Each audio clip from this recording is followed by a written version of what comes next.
Lumpy virus 8 రాష్ట్రాల్ని వణికిస్తున్న virus పశువుల్లో వేగంగా వ్యాపిస్తోంది skin disease.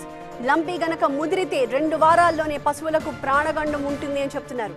ఇప్పటికే 57,000 పశువులు మృత్యువాత పడ్డాయి కూడా. కర్నూలు జిల్లాలో పశు సంపదపై లంపీ వైరస్ ఎఫెక్ట్ చాలా స్పష్టంగా కనిపిస్తోంది. పశు సంతలు మూసేయాలి అని కలెక్టర్లు ఆదేశాలు జారీ చేశారు. అంతర్రాష్ట్ర పశు రవాణాకి సడన్ గా బ్రేకులు పడ్డాయి. వ్యాక్సిన్ తయారీపై ప్రస్తుతం ఫోకస్ పెట్టింది కేంద్రం. మనల్ని వెంటాడి వేధించిన కోవిడ్-19 కొద్దిగా శాంతించినట్టే కనిపిస్తోంది. కానీ లేటెస్ట్ గా పశువుల్ని పీడించడానికి అంటూ ఈ కొత్త ఇన్ఫెక్షన్ పుట్టుకొచ్చిందా అనిపిస్తుంది. లంపీ స్కిన్ డిసీజ్, తెలుగులో ముద్ద చర్మ వ్యాధిగా పిలిచే ఈ జబ్బు పశువులకి ప్రాణాంతకంగా మారింది. సోకిన కొద్ది రోజుల్లోనే పశువులు చనిపోతున్నట్టు గుర్తించారు. దేశవ్యాప్తంగా ఇప్పటికే 57,000 పశువులు ప్రాణాలు పోగొట్టుకున్నాయి. ఇటు తెలుగు రాష్ట్రాలను కూడా వణికిస్తోంది లంపీ స్కిన్ వైరస్. చర్మ సంబంధిత వ్యాధులతో పశువులు చావు బతుకుల్లో పడ్డంతో ఉమ్మడి కర్నూలు జిల్లాలో పాడి రైతులు లబోదిబోమంటున్నారు. అప్రమత్తమైన అధికారులు పశువుల సంతలపై కూడా నిషేధం పెట్టేశారు. నందికొట్కూరు, డోన్, పత్తికొండ, నంద్యాల, ఆలూరు, గూడూరు తదితర మార్కెట్ యార్డుల్లో ప్రతివారం జరిగే పశువుల సంతలు కూడా మూతపడ్డాయి. పొరుగు రాష్ట్రాల నుంచి జిల్లాల్లోకి పశువులు రాకుండా చెక్ పోస్టుల్లో నిలిపివేయాలని 2 జిల్లాల కలెక్టర్ల నుంచి ఆదేశాలు వచ్చాయి.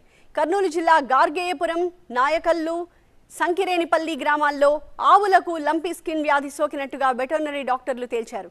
రక్త నమూనాల్ని సేకరించి విజయవాడ, భోపాల్ ల్యాబ్లకు పంపించారు. రిపోర్టులు వచ్చేదాకా వైరస్ పట్ల అప్రమత్తంగానే ఉండాలని చెప్తున్నారు అధికారులు. రైతులకు మరియు వ్యాపారస్తులకు విజ్ఞప్తి. జిల్లా కలెక్టర్ వారి ఉత్తర్వుల మేరకు పశువులకు లింపీ స్కిన్ డిసీజన్ అంటే చర్మ వ్యాధి వచ్చినందువల్ల దానివల్ల చాలా ప్రమాదం ఉందని తెలియజేస్తున్నారు. కాబట్టి మార్కెట్ యార్డునకు పశువులను, ఎద్దులను, ఎనుములను క్రయ విక్రయాలు జరపబడవు. కాబట్టి రైతు సోదరులు మరియు వ్యాపారస్తులు పై విషయమును గమనించి